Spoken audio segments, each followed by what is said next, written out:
Έτσι πάμε τώρα να σταθούμε στην αυλαγορά, στον κλάδο της ναυτιλίας και να προσπαθήσουμε να αντιληφθούμε ποιος ήταν ο αντίκτυπος των οικονομικών μεγεθών που ήρθαν στη δημοσιότητα τις τελευταίες ημέρες, αντικρουόμενης φύσης. Καλά τα νέα για την Ευρωζώνη, μάλλον άσχημα για την κινέζικη οικονομία. Όλα αυτά, αλλά και πολλά ακόμη, θα έχουμε την ευκαιρία να τα συζητήσουμε με τον κύριο Γιάννη Φαράκλα του ναυτιλιακού site allaboutShipping.co.uk. Είναι μαζί μας τηλεφωνικά σήμερα, καθότι, κύριε Φαράκλα, παραμένετε στην Ελλάδα, έτσι. Είναι μαζί μας τηλεφωνικά σήμερα. Κύριε Φαράκλα, με ακούτε? Σας ακούω πολύ καλά. Ωραία, αν είναι εύκολο να χαμηλώσετε λίγο τον ήχο για να μην έχουμε επιστροφή. Λέω, σας βρίσκουμε στην Ελλάδα και αυτήν την εβδομάδα. Βεβαίως. Να σταθούμε λίγο σε αυτά τα αντικρουόμενα στοιχεία που έρχονται στο φως αναφορικά με την πορεία της κινέζικης οικονομίας αλλά και των οικονομιών της Ευρωζώνης. Αναρωτιέμαι πώς επέδρασαν αυτά στο κλάδο της ναυλαγοράς τα τελευταία 24 ώρα. Η ναυλαγορά πράγματι μας επαλήθευσε για άλλη μία φορά. Έπεσε 10 μονάδες σήμερα στις 1082 από χτες που ήταν 1092, που ήταν μείον 25 από προχτές, που ήταν 11.138 από την προηγούμενη εβδομάδα. Πράγματα τα οποία επιμένουμε ότι έχουμε την δυνατότητα των προβλέψεων αυτών, διότι we keep our cards close to our chest και γνωρίζουμε πολύ καλά αυτό το παιχνίδι πώς παίζεται και με ποιους όρους. Η Κίνα είναι ένα τεράστιο bubble, θέλει μια πάρα πολύ μεγάλη προσοχή. Είναι μια τεράστια φούσκα, είπατε? Είναι μια τεράστια φούσκα. Αυτή τη στιγμή το μεγαλύτερο ποσοστό των κινέζικων ναυπηγείων είναι σε μια πολύ μεγάλη κρίση και κοιτάει να δει πώς θα την ξεπεράσει. Βεβαίως και στη γειτονική Κορέα, τον δεύτερο μεγάλο παράγοντα που επηρεάζονται οι τιμές και οι ναυπηγήσεις, και εκεί η Κορέα και εκείνη έχει μεγάλα προβλήματα. Θα έχετε διαβάσει και εσείς τα θέματα της STX και όλου του συγκροτήματος, όπως επίσης και της Diaham, η οποία κοιτάει να βρει ορισμένα rescue πακέτα για να σωθεί και αυτή. Υπάρχει μεγάλο πρόβλημα. Και μάλιστα με εκτιμήσεις, με συγχωρείτε που σας διακόπτω κύριε Φαράκλα, αλλά να τις επαναλάβουμε για τους τηλεθεατές μας, με εκτιμήσεις που κάνουν λόγο για λουκέτο ακόμη και στο 30% των ναυπηγείων το προσεχές διάστημα. Βεβαίως, βεβαίως, και έτσι είναι, διότι τρέξανε όλοι χωρίς μεγάλα υπόβαθρα και χωρίς protectability τέτοια που να τους επιτρέπει την απρόσκοπτη, όπως θα θέλαν και εκείνοι, παραγωγή πλοίων και τα μεγάλα κέρδη τα οποία υπάρχουν και συνοδεύουν πάντα το χτίσιμο ή το resale ενός καινούριου πλοίου. Θα ήθελα ωστόσο ένα σχόλιο σας, κύριε Φαράκλα, για αυτό το παράδοξο, ας μου επιτραπεί να πω, που παρατηρείτε, δηλαδή να πέφτουν τα ναύλα, πολύ σημαντικά τα τελευταία χρόνια, και από την άλλη οι πλειοκτήτες να κάνουν ακόμη περισσότερες νέες παραγγελίες. Αυτό δεν οδηγεί σε μια μόνιμη υπερπροσφορά χωρητικότητα, συμπιέζοντας ακόμη περισσότερο τα ναύλα, έτσι δεν είναι? Θα συμφωνήσω μαζί σας, και μετά από κάθε μία κρίση η οποία παρουσιάζονται μειώνεται ο αριθμός των πλειοκτητών οι οποίοι δεν έχουν ακολουθήσει, ιδιαίτερα ορισμένοι Έλληνες, το παράδειγμα του Οδυσσέα να αποφύγει τις ειρήνες. Πρέπει κανείς να κάτσει στα αυγά του και να προσέχει πάρα πολύ, διότι οι ειρήνες είναι πολλές. Η Ελλάδα είναι μια χώρα η οποία είναι ο διεθνής μεταφορεύς των φορτίων της ανθρωπότητας. Όλοι μας κυνηγάνε να βρούνε πάτημα το οποίο θα μας εκθέσει ανεπανόρθωτα και θέλει πάρα πολύ μεγάλη προσοχή. Το να σας πω και εγώ από την πλευρά μου ότι βεβαίως έχω διαχωρίσει τη θέση μου και τις εκτιμήσεις μου. Υπάρχουν εφοπλιστές και εφοπλιστές. Οι παραδοσιακοί που θα είναι πάντα, οι αλεξιωτιστές και οι καουμπόιδες. Αυτή είναι η ταξινόμηση των πλειοκτητών. Πάρα πολλοί λοιπόν, ελάχιστοι βέβαια παραδοσιακοί, πιο πολλοί αλεξιτωτιστές και πολλοί καουμπόιδες τρέφουν.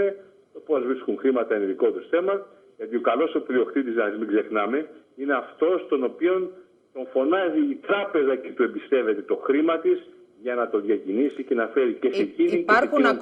Υπάρχουν ακόμη και σήμερα, κύριε Φαράκλα, μέσα σε αυτήν την πολύ κακή οικονομική συγκυρία, τέτοιες περιπτώσεις ανθρώπων που έχουν πρόσβαση σε χρηματοδότηση με πρωτοβουλία των Ιδρυμάτων περισσότερο? Υπάρχουν, δυστυχώς.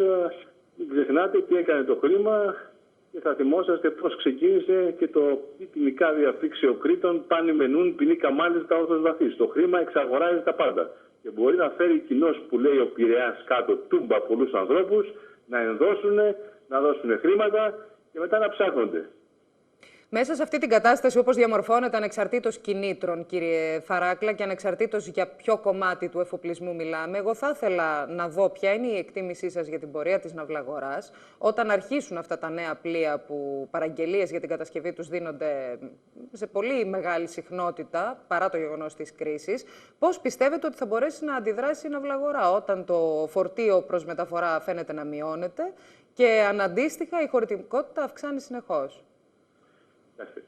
Τα φορτία έχουν αυξηθεί. Σήμερα έχουμε 7 δισεκατομμύρια τόνους φορτίων. 7 δισεκατομμύρια. Τότε γιατί πέφτουν τα ναύλα, κύριε Φαράκλα? Ποιοι είναι οι παράγοντες που τα συμβιέζουν? Διότι υπάρχει μια πολύ μεγάλη υπερπροσφορά. Έχουν δημιουργηθεί και ορισμένοι εθνικοί στόλοι, θα έλεγα, διαφόρων αφρικανικών χωρών. Υπάρχει σήμερα ο παράγων Κίνα, η οποία και με 0 ναύλο τα βαπόρια της βγαίνουν. Μην ξεχνάμε το πρόσφατο παράδειγμα των 72 χρόνων που δεινοπάχτησε η παγκόσμια ναυτιλία από το σοβιετικό καθεστώς που ναύλωνε με μισό ή με κανένα ρούβλι τα βαπόρια της. Εντάξει. Και εσύ ήθελες $2.000 την ημέρα να κάνεις ένα break-even. Είναι μεγάλη και αθέμητη πόλεμη αυτή, τους οποίους βέβαια ο Έλληνας καραβοκύρης αντιστάθηκε, τους κοντρεστάρισε και τους κέρδισε. Τώρα λοιπόν όμως πρέπει να προσέξει ο Έλληνας καραβοκύρης, διότι έχει δημιουργήσει δίπλα του, κακώς βέβαια, μια μεγάλη αντιπάθεια, η οποία βλέπετε πώς ξεκινάνε οι πόλεμοι μέσα στην Ευρωπαϊκή Ένωση, που κυνηγάνε όλους τα καθεστώτα τα ελληνικά για τη στήριξή τους στην ελληνική πλειοκτησία, όταν οι ίδιοι είναι οι μεγαλύτεροι φοροαπατεώνες του κόσμου. Να το πούμε στα ίσια αυτό το πράγμα. Κάκιστα λοιπόν ορισμένοι Έλληνες πολιτικοί κόπτονται για το τι κάνουν οι Έλληνες συμπατριώτες τους, αντί οι ευρωβουλευτές μας στο Ευρωκοινοβούλιο που έχουμε τη δυνατότητα και πολλοί έχουν και τη δυνότητα, δεν ανοίγουν το στόμα τους να πούνε τις πικρές αλήθειες για τις άλλες χώρες, τη Γερμανία σαν παράδειγμα, εντάξει. Μιλάτε τώρα για τη φορολογία των εφοπλιστών, από ό,τι αντιλαμβάνομαι. Βεβαίως, και βλέπετε και σήμερα ο κυπριακός ελληνισμός μέσω της ναυτιλίας του ξεκίνησε να βοηθήσει και αυτός, κατά το παράδειγμα του ελληνικού εφοπλισμού, της Ενώσεως Ελλήνων Εφοπλιστών και του Greek Shipping Cooperation Committee του Λονδίνου, να βοηθήσει και αυτός ο κυπριακός εφοπλισμός να βγει η Κύπρος από αυτή την δίνη θέση. Κύριε Φαράκλα, ας μην μπούμε στο κομμάτι της συνεισφοράς του εφοπλισμού, είτε του κυπριακού με την άδειά σας, είτε του ελληνικού. Είναι ένα θέμα που το συζητήσαμε την προηγούμενη εβδομάδα, που ήταν στην κορυφή της επικαιρότητας. Πάντα οι απόψεις θα δίστανται, θα μου επιτρέψετε να σας πω. Πάντα για το αν προσφέρουν όσα μπορούν οι Έλληνες καραβοκύριδες και αν, εν πάση περιπτώσει, αυτό γίνεται εθελοντικά ή θα έπρεπε να γίνεται υποχρεωτικά, όπως συμβαίνει με όλους εμάς τους πολίτες. Μας εκθέσατε τις απόψεις σας και την πραγματικότητα στο εξωτερικό. Εγώ θα ήθελα να σας ρωτήσω κάτι πολύ συγκεκριμένο.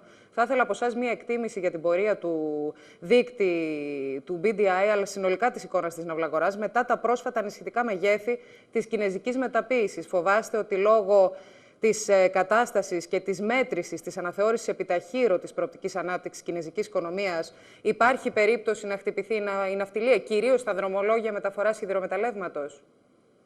Κοιτάξτε, οι καλοί πλειοκτήτες έχουν στόλους με εναλλακτικό τονάζ. Έχουν έναν αριθμό πλοίων Panamax, Kasamax, Capers και δεν συμμαζεύεται. Και έτσι μπορούν να αντισταθούν τέτοιες μικροκρίσεις ή και μεγάλες που μπορούν να παρουσιαστούν. Έχουν κάνει τις προβλέψεις τους. Αυτοί όμως οι οποίοι πήγαν και χτίσανε βαπόρια θα επηρεαστούν. Ένας καλός πλειοκτήτης αναβλώνεται πάντα, ό,τι και να γίνει στην αγορά. Ένας κακός σε εισαγωγικά πλειοκτήτης δεν θα αναβλώνεται. Υπάρχουν ευτυχώς αυτές οι ασφαλιστικές δικλείδες που ευνοούν τον καλό πλειοκτήτη. Είτε είναι μεγάλος σαν στόλος, είτε έχει μεγάλο στόλο είτε έχει μικρό στόλο. Δεν πάει να είναι καλός. Έτσι όπως το θέτετε, κύριε Φαράκλα, είναι σαν να μπορεί κανείς να δει και μια ευκαιρία να ξεχωρίσουν εκείνοι που είναι σωστοί επαγγελματίες από τους υπολείπους, τους αλεξιπτωτιστές και τους καουμπόιδες, όπως συνηθίζετε να λέτε αυτή την περίοδο. Και έτσι πρέπει να είναι, γιατί ένας καλός πλειοκτήτης είναι σαν ένα καλό ξενοδοχείο. Και ξέρετε πολύ καλά τι υπενήσωμε. Εδώ λοιπόν πρέπει να δούμε τα πράγματα με το όνομά τους. Είπα προηγουμένως ότι στον καλό τον πλειοκτήτη πηγαίνουν οι τράπεζες και του δίνουν λεφτά.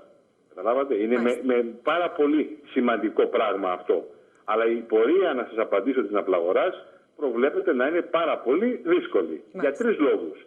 Το μεγάλο γεωπολιτικό παιχνίδι. Βλέπετε, μάνι, έχουμε 26% πτώση στα τάγκες, στα βαπόρια που μεταφέρουν πετρέλαια με τις Ηνωμένες Πολιτείες. Τεράστιο πρόβλημα εκεί.